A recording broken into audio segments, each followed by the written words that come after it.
Xylem vessels और phloem vessels के through ये ट्रांसपोर्ट होते रहते हैं। आगे आप उसमें देखोगे कि जाइलम वेसल्स और उसमें किस प्रकार से ट्रांसपोर्ट हो रही होती है। स्टोमेटा के बारे में भी एक बार वाइज कर लीजिए। स्टोमेटा क्या है? Stomata are pores on the leaves. Stomata क्या होते हैं? छोटे-छोटे छिद्र होते हैं। कहां पर? पत्तियों में। That have been exchange of gases.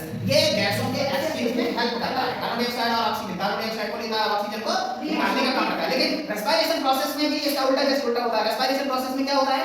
Respiration process में ऑक्सीजन को ये इनटेक करता है और कार्बन डाइऑक्साइड को निकालता है। दोनों प्रोसेस होती हैं प्लांट में। देखिए प्लांट में दोनों प्रकार की प्रोसेस होती हैं।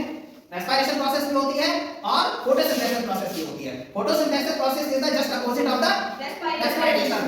समझ में आ गया? तो they are mostly found on the under side of the leaf. तो ये जो स्टोमेटा होते हैं कहां पे पाए जाते हैं? लीफ के अंदर, इनसाइड ऑफ द लीफ। ये stoma is guarded by the guard sales. फिर एक स्टोमा यहां पर समझ लीजिए ये स्टोमेटा है,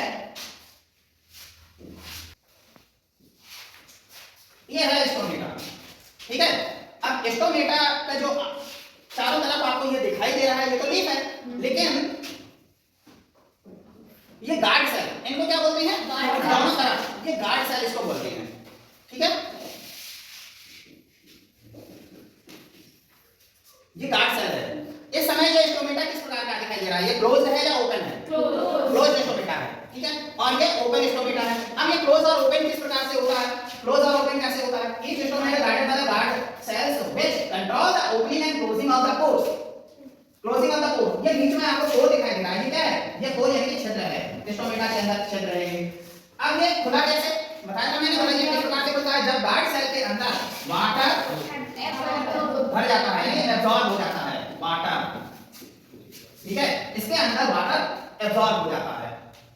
तो ये जो गार्ड सेल है वो क्या हो जाती है? स्वेल हो जाती है। ठीक है? फूल जाती है और फूलने से स्टोमेटा क्या हो जाएगा? खुल जाएगा। ठीक है? वाटर इसमें भर जाने से स्टोमा खुल जाता है। स्टोमा मींस होता है इसका छिद्र। ठीक है?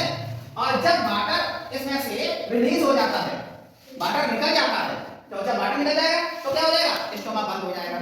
ठीक है? इस तरीके से ये stoma is guarded by the guard cell which control the opening and closing of the पोर।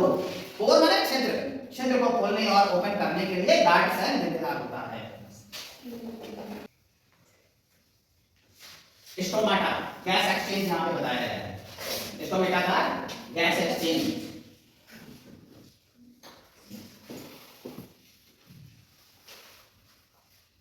किस प्रकार से गैसेस एक्सचेंज होती है स्टोमेटा में? देखिए ये लीव्स है, लीव्स में पाया जाता है स्टोमेटा। ठीक है? ये गार्ड सेल शो कर रहे हैं, कार्बन डाइऑक्साइड एंटर हो गया। ठीक है? और इसमें से ये वाटर और ऑक्सीजन, जो भी वाटर, ऑक्सीजन या कार्बन डाइऑक्साइड सभी इसी के थ्रू बाहर निकलते हैं। वाटर भी वाटर वेपर के रूप में बाहर निकलता है, वाटर वेपर के रूप में निकलेगा।